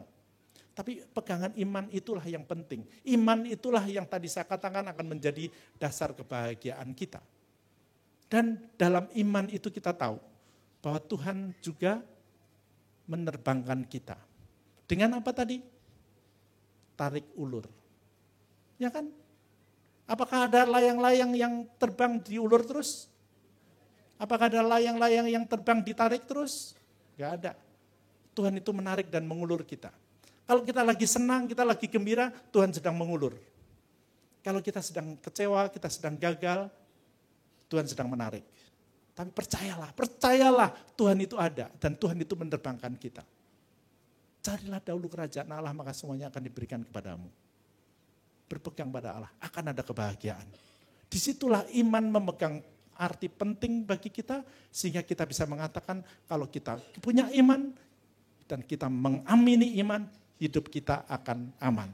Amin saudara-saudara. Saya cukupkan sekian, terima kasih. Mau tadi kan yang Maria kan disenggol-senggol tuh Mo. Jadi ada satu bagian yang tentang Maria, saya tuh penasaran. Yang Maria menyimpan segala sesuatu dalam hatinya. Itu benernya dia sedih tapi dia mendem gitu kah Mo? Tapi dia tetap happy ya Mo? Mendem atau mendem? Apa itu namanya? Masukin hati Ya, gitu. gak tahu dia, bukan orang Jawa, gak apa-apa. Makasih ya Mo. Orang Jawa bilang mendem itu bisa dua arti, mendem dan mendem. Mendem itu mabok. Halo Romo, nama saya Angela Meli dari komunitas GP Second. Saya tuh pengen nanya Romo. Tadi kan Romo itu ada mengatakan bahwa bahagia itu harus ada kayak ada pasrahnya, tapi di konteks yang benar. Berarti kita bisa mengindikasikan bahwa pasrah itu ikhlas. Tetapi di circumstances society sekarang, ikhlas itu bisa disalahgunakan Romo. Kayak orang yang society luar itu mengatakan orang ikhlas itu biasanya tuh kayak bisa di sebelah mata, bisa dianggap lebih lemah. Jadi kita ini yang sedang berjuang, sedang berproses untuk menjadi bahagia, kita itu harus gimana? Adakah mindset yang harus diubah, baik itu society-nya atau dari diri kitanya? Karena jujur saya itu bukan kayak Maria, saya belum bisa sampai kayak Maria bahwa saya harus kuat dia. Jadi apakah ada yang harus diubah? Itu aja sih Romo, makasih. Selamat siang Romo, saya Albert dari Bina Iman Remaja Maria Bunda Karmel. Yesus pernah berkata, akulah jalan kebenaran dan hidup. Dan salah satu jalan yang ditawarkan adalah sangkal diri, pikul salib dan ikut aku. Nah, saya mau nanya bagaimana penerapannya kita bisa bahagia dengan mengikuti jalan sangkal diri, pikul salib dan ikut aku. Contohnya yang nyata saya mau nanya, ada ayatnya, jika engkau ditampar pipi kirimu, berikanlah pipi kananmu. Bagaimana kita bisa bahagia dengan cara menjalankan jalan yang Tuhan tawarkan? Terima kasih. Baik, terima kasih. Ada 4 pertanyaan. Apakah gembira dan sukacita adalah bagian dari bahagia? Iya, tapi bukan segala-galanya. Orang gembira boleh. Tetapi usaha bahwa kita kemudian tidak gembira, jangan mengatakan bahwa aku tidak bahagia. Seperti tadi, kita boleh kok makan enak, senang, tapi jangan banyak-banyak. Gembira boleh, sukacita adalah sesuatu yang bagi saya sama saya bahagia dan sukacita bisa disamakan. Sukacita paling di dalam diri kita, tapi bukan sukacita yang hore-hore. Boleh kok, boleh, tapi proporsional semuanya. Harus kita tahu diri, dan tahu diri itu seperti tadi saya katakan, berani mengatakan cukup. Nah, saya langsung pertanyaan keempat, apakah itu berarti menyangkal diri dan memikul salib? Menyangkal diri itu tidak berarti kita mencari yang tidak enak. Tidak mencari seperti zaman dulu, gereja pernah sedikit mempunyai spiritualitas yang agak berat sebelah. Ketika semua yang enak dianggap jahat. Sehingga dalam praktek, itu kadang-kadang di biara-biara, makanan-makanan yang sudah dimasak dicampuri abu supaya enggak enak. Zaman dulu nih, karena yang enak itu menyesatkan. Di satu sisi betul sih, yang enak itu menyesatkan, tapi ya jangan begitu. Orang Jawa mengatakan ngono ya ngono ning aja ngono. Ya kan? Nah, menyangkal diri itu berarti menguasai diri, mengendalikan diri dan mengelola diri. Yang enak itu dibuat Tuhan baik adanya, tetapi jangan banyak-banyak. Proporsional. Maka tadi kata kunci di dalam konteks menjalani hidup, terutama hidup fisik dan juga hidup psikis adalah kata cukup. Orang susah ternyata mengatakan aku makan cukup saja, cukup. Mencari kekayaan cukup. Tidak kemudian menjadi tanda petik serakah atau rakus. Dan disitulah menurut Santo Paulus salah satu 7 dosa pokok adalah rakus atau tamak. Maka menyangkal diri yang dimaksud Yesus adalah seperti tadi. Oke, jangan hanya mencari yang enak. Tetapi kalau sedang kamu tidak enak atau sedang kamu tidak gembira, jalani. Itulah memanggul salib. Setiap orang mempunyai porsinya sendiri-sendiri. Bukankah di ayat lain Yesus mengatakan, datanglah kepadaku kalian yang letih, lesu dan berbeban berat. Kamu akan mendapatkan kelegaan kepadamu. Lalu ayat berikutnya yang tidak pernah dibaca baik-baik adalah, pikulah kuk yang kupasang karena bebanku ringan. Jadi Tuhan pun memberikan sesuatu yang membuat kita menjadi lebih kuat dengan segala macam ujian-ujian itu. Itulah salib yang ada pada kita. Jadi jangan ditolak, jangan jalani.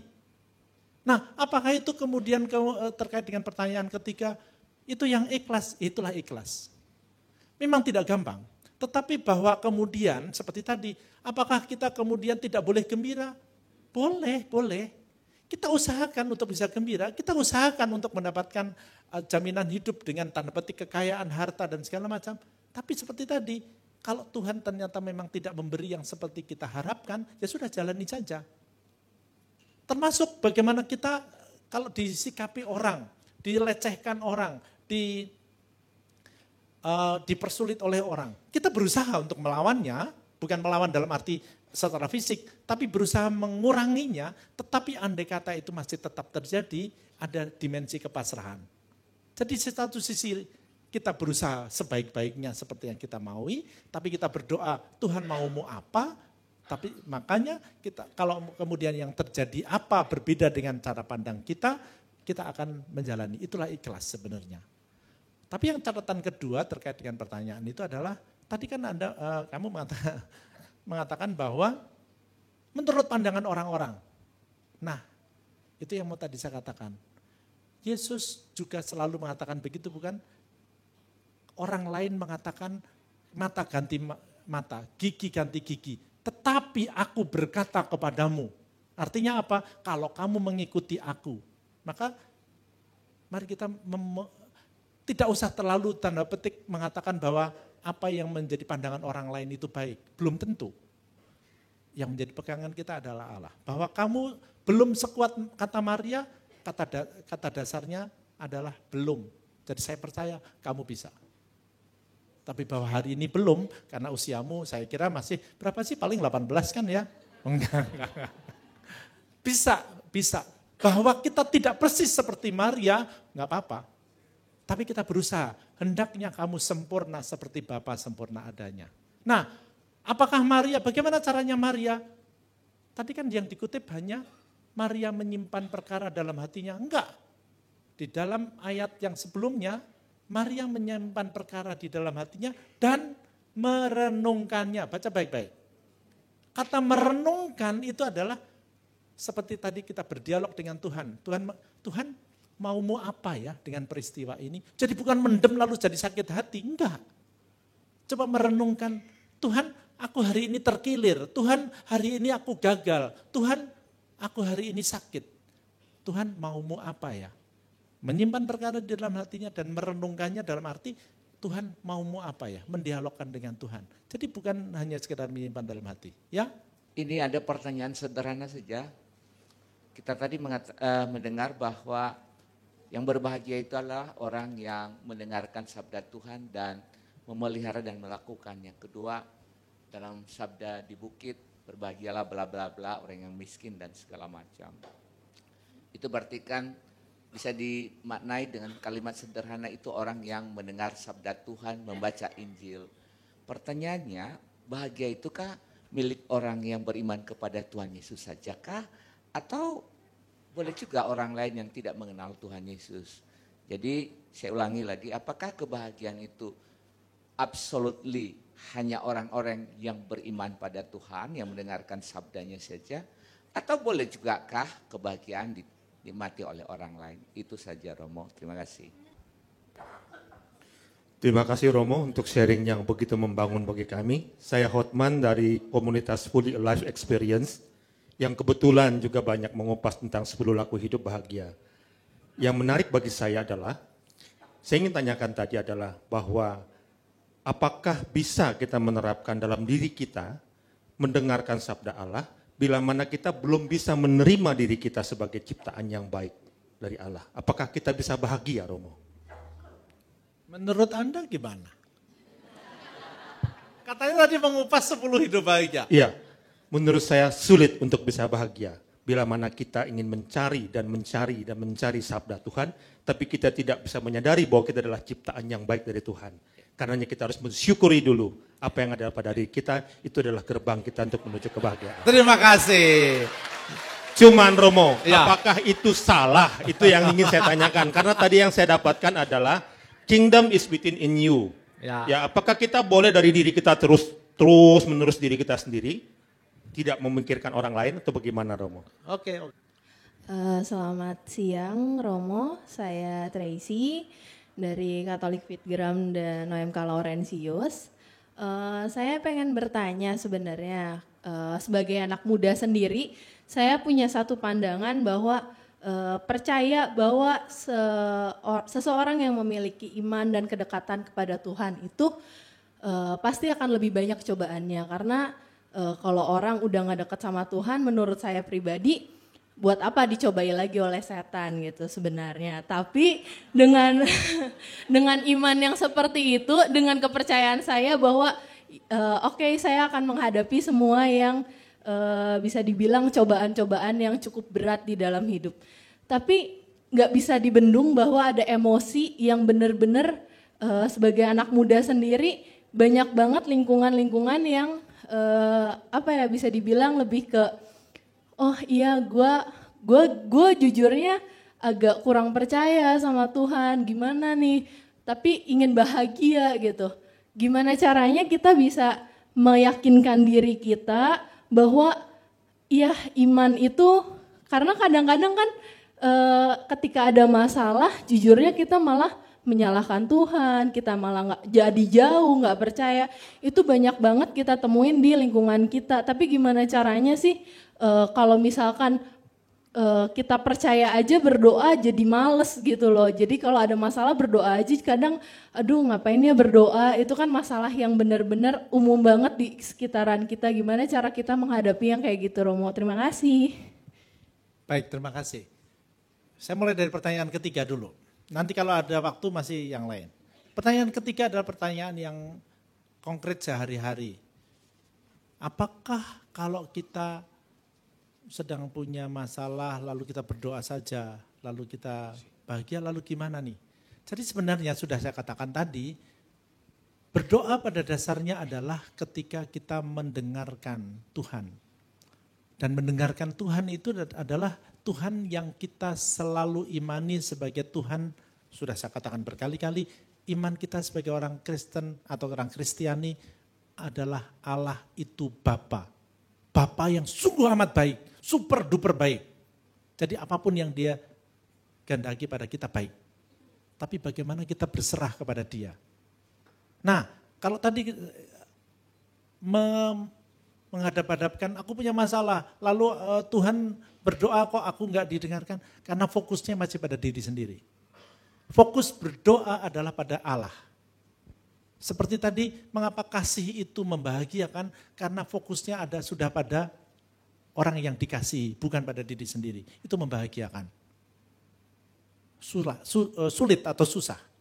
Tetapi saya kira kalau kita punya iman, kita tahu ada. Nah, sudah saya katakan, kalau orang tidak beriman, lalu ya tidak tahu bahwa ada dimensi ketiga di dalam hidup kita yang membahagiakan. Orang hanya akan menyamakan bahagia dengan yang menggembirakan saja. Maka seperti tadi, belajarlah berdoa dengan lebih benar menurut pandangan Katolik. Karena berdoa itu bukan menyuap Tuhan, bukan ngomel-ngomelin Tuhan. Yang kita lakukan seperti tadi kan, bersyukur, minta maaf, mohon, minta, mohon. Nah itu gagal fokus.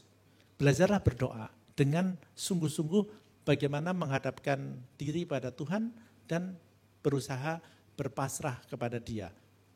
Proses butuh panjang.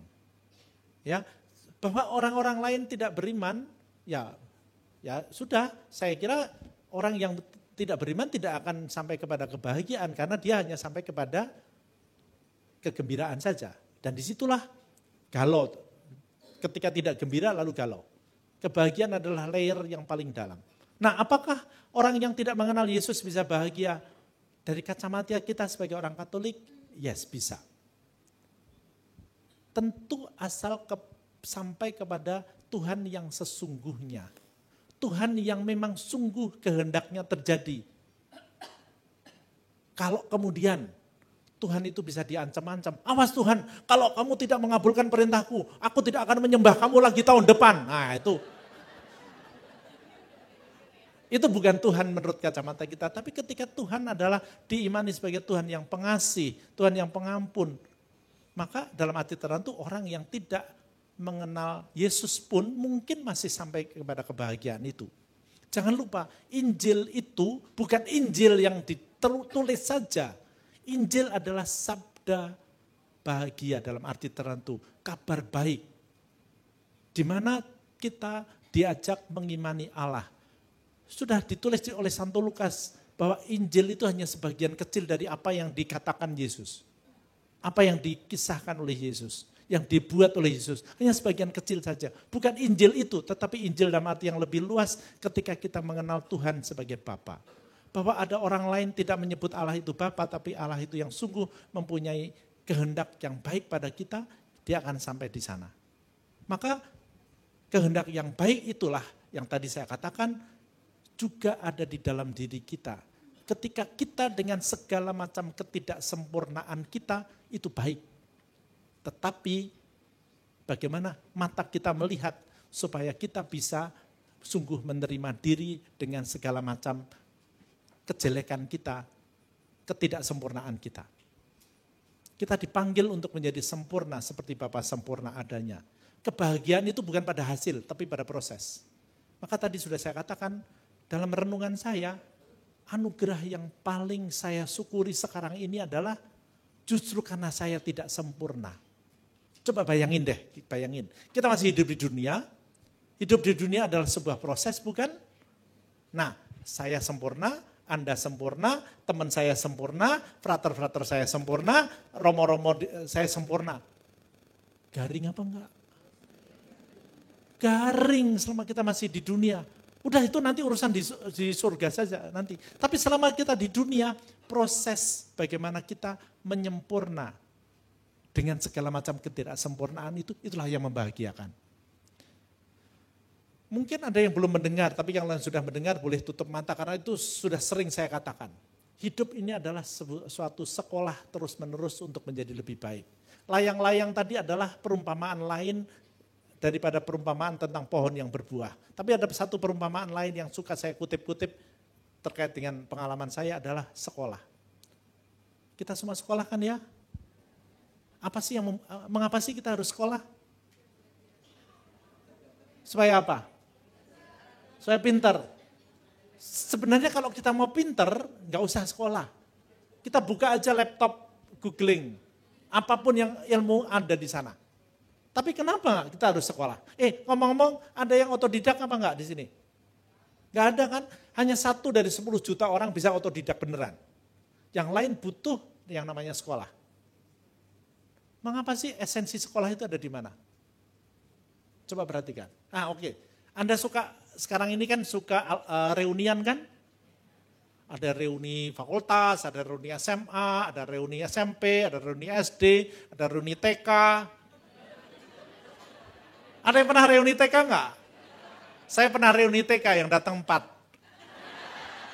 Nah, baik. Waktu reunian, kan kita mentertawakan yang menyenangkan maupun yang tidak menyenangkan waktu sekolah. Yang menyenangkan waktu sekolah apa?